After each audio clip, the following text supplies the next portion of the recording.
অনেকের কাছে মেকআপ আর্টিস্টদের সত্যি কোনো ভ্যালু থাকে না। কিছু কিছু ক্ষেত্রে মনে হয় মেকআপটা শিখে হয়তো এই প্রফেশনটাকে বেছে নিয়ে কিছুটা হলেও ভুল করে ফেলেছে। এইবার তোমাদের মনে হতে পারে যে দিদি কেন এরকম কথা বলছে। আজকে সেই বিষয় নিয়েই কিছুটা আলোচনা করব। তার আগে বলি চলো, হ্যালো এভরিওয়ান, আমি অর্পিতা, ছোটোখাটো একজন মেকআপ আর্টিস্ট। নিজেকে কোনো সময় খুব বড় ভাবি না, তো এটাই আমার পরিচয়। আর আমাকে অর্পিতা নামেই তোমরা সবাই চেনো, তো সেই জন্যই আমি অর্পিতা আজ শুরু করতে চলেছি তোমাদের সাথে নতুন একটা ভিডিও। এবং আজকে আমার রিয়েল একটা ব্রাইডের একটা মিষ্টি লুক শেয়ার করব এবং তার জার্নিটা তো শেয়ার করবই, এবং তাকে সাজানোর কিছুটা মোমেন্টও শেয়ার করতে চাই তোমাদের সাথে। তার আগে আমি আমার ঠাকুরকে আমি আমার দিদাকে একটু প্রণাম করে নিই, কারণ আমি যেখানেই যাই আমি দিদাকে প্রণাম করে যাই। কারণ আমার এই জার্নিতে হয়তো দিদার আশীর্বাদও রয়েছে, নাহলে আমি এইটুকুও হয়তো আসতে পারতাম না। গরমকালে মেকআপ টিকিয়ে রাখাটা একটা বিশাল বড় চ্যালেঞ্জ, আর এই চ্যালেঞ্জে যে জিতবে সেই প্রপার মেকআপ আর্টিস্ট, এটাই আমার মনে হয়। এই গরমের মধ্যে মেকআপ টিকিয়ে রাখার বেশ কিছু ট্রিক্স তো রয়েছে, সেগুলো নিয়ে তোমাদেরকে অন্য ভিডিওতে আমি অনেক আলোচনা করেছি। এই জন্য আজ আর এই ভিডিওতে এইসব টপিক নিয়ে আলোচনা নাই বা করলাম। আজ শুধু বলবো যে একটা গরমকালের ব্রাইডকে মনের মতন সাজাতে কতটা ঝক্কি পোয়াতে হয়।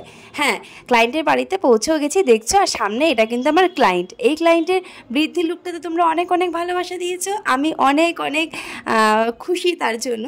এবং আমার ক্লায়েন্টও ভীষণ হ্যাপি ছিল আর অপেক্ষা করেছিল যে আমার ক্লায়েন্টের আজকের এই লুকটা কেমন হবে। হ্যাঁ, গরমকালে এসি তো চাই, আর এই এসির জন্যই অনেক কষ্ট পোয়াতে হয়। সত্যি কথা বলতে আজকে আমি ক্লায়েন্টকে সাজাচ্ছিলাম তার পাশের বাড়ির একজনের বাড়িতে, ওদের পাড়ায় ওনার বাড়িতেই এসি ছিল, তো সেই জন্যই ও ওনার বাড়িতেই আমাকে নিয়ে গিয়েছিল এবং সেখানে গিয়ে সাজিয়েছি। খুব ভালো এক্সপিরিয়েন্স বলবো না, আর সেই সব নিয়ে ভিডিওতে আলোচনা নাই করলাম। তো যাই হোক, তাদেরকে বলবো যে যারা নন এসিতে সাজতে চাইছো, তো তারা কিন্তু প্রপারলি নিজেদেরকে স্কিন কেয়ার এবং নিজেদের যত্ন খানিকটা নিও, কারণ নন এসিতে সাজার জন্য স্কিন প্রিপারেশনটা অনেক বেশি ইম্পর্ট্যান্ট এবং স্কিনটা ঠিক রাখাটা অনেক বেশি প্রয়োজনীয়। সেই জন্য সেটা কোনোটাই আমাদের হাতে থাকে না। আর আমি কেন, টপ মেকআপ আর্টিস্টরাও চেষ্টা করলেও সেটা করতে পারবে না। হ্যাঁ, মেকআপটা এখন এমন একটা জায়গায় চলে গেছে যে মেকআপ আর্টিস্ট প্রত্যেকটা মেকআপ আর্টিস্ট তাদের এক্সপিরিয়েন্স, তাদের হাতের কাজ সব কিছু মিলিয়েই চার্জ ডিপেন্ড করে তাদের। তো কোনো কোনো ক্ষেত্রে না একজন মেকআপ আর্টিস্টের চার্জেস এক্সট্রিম লেভেলের হাই হয়ে যায়।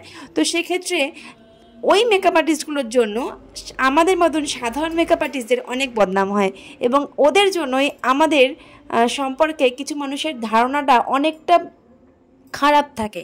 তাদের মনে হয় যে হয়তো আমরাও সেই লেভেলের চার্জ নিয়ে থাকি, কিন্তু প্রত্যেকটা মেকআপ আর্টিস্টের চার্জ তাদের কোয়ালিটি, তাদের প্রোডাক্ট কস্ট বা তাদের এক্সপিরিয়েন্সের উপর ডিপেন্ড করে, আমার সেটা মনে হয়। যখন আমি কোথাও সাজাতে যাই, সেখানে আমি যদি একটা পার্টি মেকআপও করতে যাই, আমাকে জিজ্ঞাসা করা হয়, তুমি বাড়ির মানুষরা জিজ্ঞাসা করা হয় আপনার মান্থলি ইনকাম কত, আপনার মান্থলি 50,000 হয়ে যায় তো। আচ্ছা, এটা ভেবে পাই না তারা কি করে এই কথাগুলো বলে। যদি আমার মান্থলি ইনকাম 50,000 হয়, তাহলে আমি আপনার সাথে সেটা শেয়ার করব কেন? আর যদি আমার মান্থলি ইনকাম 5,000 হয়, সেটাই বা আমি আপনার সাথে শেয়ার করব কেন? তো এটা একটুখানি সহমত আপনারা হবেন কিনা আমি জানি না। তাই প্লিজ আপনাদের কাছে কোয়েশ্চেনটা রাখলাম যে তোমরাই বলো যে আপনি তো একটু গুলিয়ে ফেললাম, তো প্লিজ ডোন্ট মাইন্ড। আমি তোমাদের কাছেই বললাম যে তোমরাই এবার বলো যে আমি কি ঠিক বলেছি। তো সেই মুহূর্তে আমার মনে হয় যে আমি হয়তো এই মেকআপ আর্টিস্ট প্রফেশনটাকে বেছে নিয়ে অনেকটাই ভুল করেছি, বাট কোনো কোনো ক্ষেত্রে ক্লায়েন্টের ভালোবাসাতে আমি অনেক অনেক খুশি হই। তখন মনে হয় যে না, আমি একটা আর্টিস্ট হয়েছি বলেই আমি আজকে এই মানুষটার ভালোবাসা পেয়েছি বা এত মানুষের ভালোবাসা পাচ্ছি। সবসময় সব ক্লায়েন্টরা কিন্তু আমাদের কাছে সাজতে পারে না, কিন্তু কোনো কোনো ক্লায়েন্টের ইচ্ছেও থাকে সে আমার কাছে সাজবে ভবিষ্যতে। আজ না হোক 5 বছর পর সে আশা রাখে সে আমার কাছে একবার হলেও তার মনের ইচ্ছে প্রকাশ করে যে সে আমার কাছে একবার হলেও সাজবে। এটা আমাদের প্রত্যেকেরই একটা ধারণা থাকে যে আমরা মেকআপ আর্টিস্ট, আমরা চাই আমরা প্রত্যেকটা ক্লায়েন্টকে মনের মতন করে সাজাবো। আজকে আমি আমার ক্লায়েন্টকে এই গরমের মধ্যে তার মনের মতো লুক দিতে পেরেছি কি না সেটা তোমরাই বলো।